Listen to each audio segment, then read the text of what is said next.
I'm Tara Szczepanski, and joined in the LIVEONETV studio, I have Felicia Kalan, District 22 candidate for New York City City Council. Thank you for joining us on the Capitol. Absolutely. Thank you guys for having me. I'm excited to be here with you today. I've had a great honor of talking to her for the last hour, and she's an absolutely amazing young woman. I'm going to let her tell you her story. Sure, absolutely. Well, thank you for having me again, and I'm excited to share my story and why I'm running for City Council here in District 22. So my husband, Andy, and I originally moved to Queens because he was a pastor in Forest Hills at a church called Journey, and they were planting a church here in Astoria. So we've always been people that wanted to serve our community, and for me, this is just kind of the next step in doing that. I remember a conversation I had with Andy, my husband. We were walking, and often we have these kind of spiritual, philosophical conversations. And I asked him the question, if you had a megaphone and you could say one thing to the world, what would you say? And I actually don't even remember what he said, but then he asked me the question, and I said, when you love someone, you make them human. And I said, you know what? That's what's missing in our politics. And I really want to be a candidate that puts people before politics. And, you know, growing up, I grew up in a single mom household. My mom struggled, throughout my life, and she finally actually got the opportunity to go to college when I was in high school, and then went on to start a business. And she has a successful business now. And I learned a lot as a young child, and I was the second person in my family to go to college and to graduate, and I knew that I wanted to give back. And I tried to do that in my work, but I'm just excited to be able to come into a space and time in our nation's history, in our city's history, to hopefully inspire people and to give hope in a really, really dark time. And I think the best way to do that is through empowerment. I think a lot of our career politicians that don't understand what it's like to raise a family in the city, they're a little bit out of touch, a lot out of touch, I'll say. You have two young daughters. A son who's 5, Zayden, and a daughter who's 4. So that's been a huge inspiration for me to not only put people before politics, but to put kids before politics, and to run a race that, I love sitting across from someone like this and hearing their story and asking myself, how can I get them to where they need to go? How can I help them get to the next level? How can I help empower this person? And that's how I'll lead as well. I think too many people and politicians have very short-term goals in mind. And for me, it's, let's help people in the short term, but long term. What are some of your goals? Yeah, absolutely. So long term is to get people into upward mobility and empowerment. So the goals that I have as a city council woman is, number one, economic opportunity. We have to rebuild our economy here in New York City. A third of our small businesses have closed down, and due to the shutdowns, so many people are out of work, and we have to create jobs. We have to support our small businesses, and we have to, secondly, invest in our education system. I'm a mom of 2. Our kids are falling behind. I've already talked to a lot of parents, some of which have to, keep their kids back for next year. There's talks that schools won't go back to full-time learning. It's a mess, and parents are very frustrated, and our system here in New York City is not perfect, and we need a school board, and we need accountability for our mayor and our Department of Education. So I want to be definitely on the forefront of creating quality education and fighting for our students. What are some of the support systems you think that need to be put in place to achieve these goals? Yeah, that's a great question. Number one, I think we need to lower our class sizes overall. Queens is the borough with the most overcrowded schools. So we already had larger class sizes, and then you have something like a global pandemic that shuts everything down, and class size becomes very important. I think in the long run, we have to lower our class sizes. We also have to invest in alternative forms of education. We have parents who've been homeschooling their children, and yet their taxes, they're not coming back to them to actually help that family. So I think we need to make some changes there. And I believe we, like I said, need a school board that brings accountability to our mayor and Department of Education. And also for the next school year, we have to invest in our youth. We have to invest in after-school programs. We have to invest in tutoring and to make sure that we definitely catch up every child and we fight for their future. District 22 encompasses Astoria. Astoria, East Elmhurst, Woodside, Jackson Heights, a small part of all of these. Astoria is the majority of the district, and Rikers Island as well.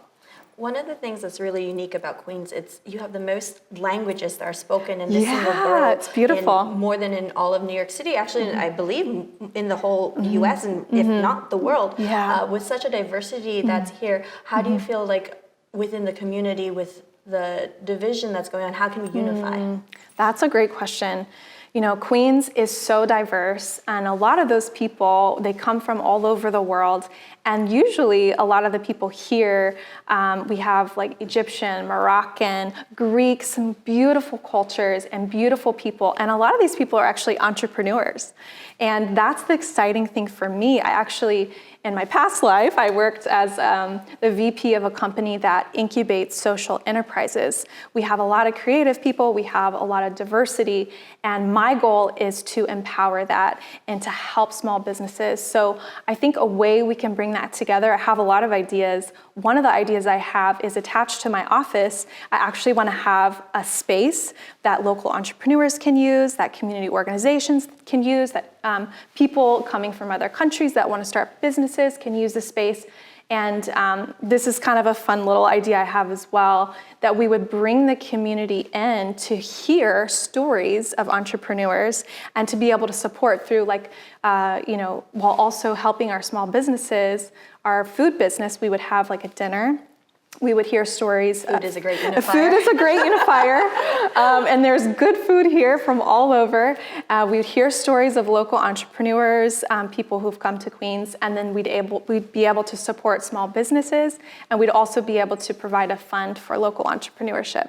I think just a space. People come together when they're in the same space. And unfortunately, in our world, we are, especially with the pandemic, we are all isolated. But what we need to do is come back together.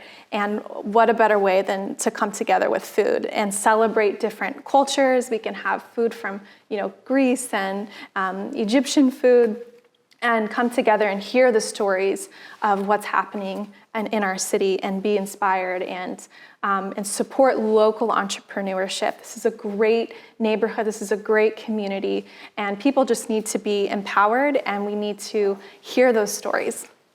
I know that you had traveled significantly abroad and had actually met your husband abroad. I did, I feel like that contributes a lot to to a very diverse perspective and your goals for multiculturalism. Absolutely. So I actually studied in Egypt for a short time at the American University in Cairo. That's where I met my husband. He was teaching English in Jordan. As I said, he's a pastor now.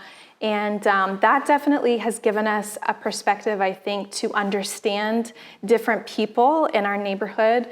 We have a very large Egyptian population. I do speak Shway Arabi and French as well. So it's really fun just to be able to connect with people and understand kind of where they came from. I think gives you a perspective, just a different kind of perspective when you're also called to serve those people as their councilwoman. And I want to see, especially in Astoria, I think there's such beauty in learning a second language. And we have all these languages like what we were talking about earlier. And what a better way to not only invest in our immigrant population in our schools, but also share culture and share language in our schools. I think there's a lot more that we can do in that regard as well. What, when you had met your husband while studying in Egypt, what differences in perspective do you feel that helps you to bring in to a position of city council woman? Yeah, that's a great question.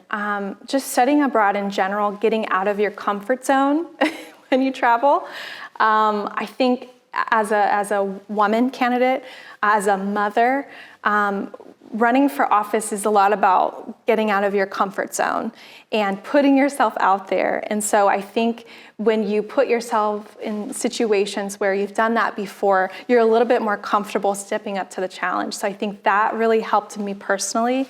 And then just also, when you travel, you're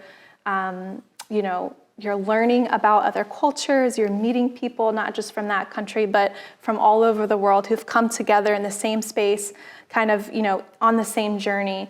And I think that's kind of the beauty of when you're in that kind of time in life, when you're traveling or when you're in school, and you just meet people, and you get to bring people together in different ways. And I think that's just what I would hope to do as a councilwoman. In addition to traveling, what other experiences have you had that you feel has prepared you for the role of city councilwoman? That's a great question. I'd have to really think through that, but I would say starting from when I was growing up, I talked earlier about how I actually grew up in a single mom household.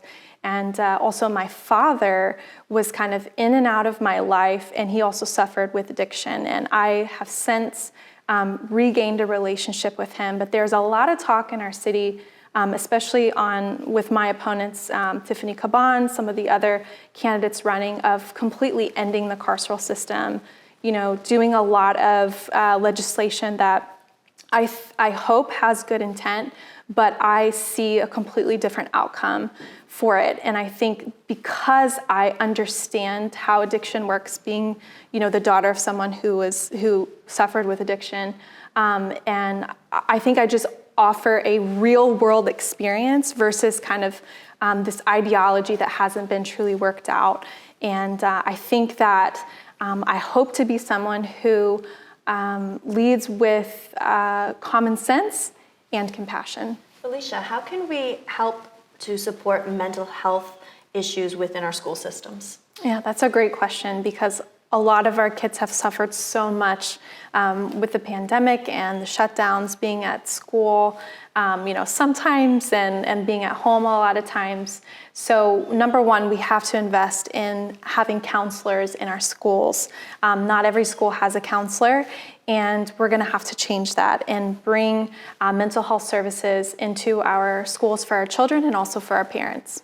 You were saying earlier also how nurses were lacking in the schools. Is that Yeah, exactly. So we have a shortage of counselors and nurses. So there's a lot of work that we need to do. And I think some innovative ideas that we can do, even if it's bringing nursing students into our schools through internships and different things. But there's a lot of work that needs to be done in our schools to support our children.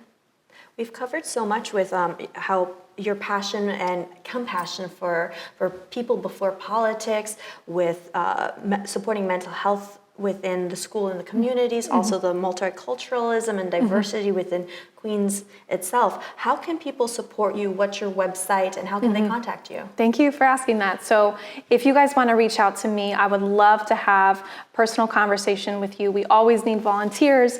We always need people to help us in this race. So www.feliciakalan.com.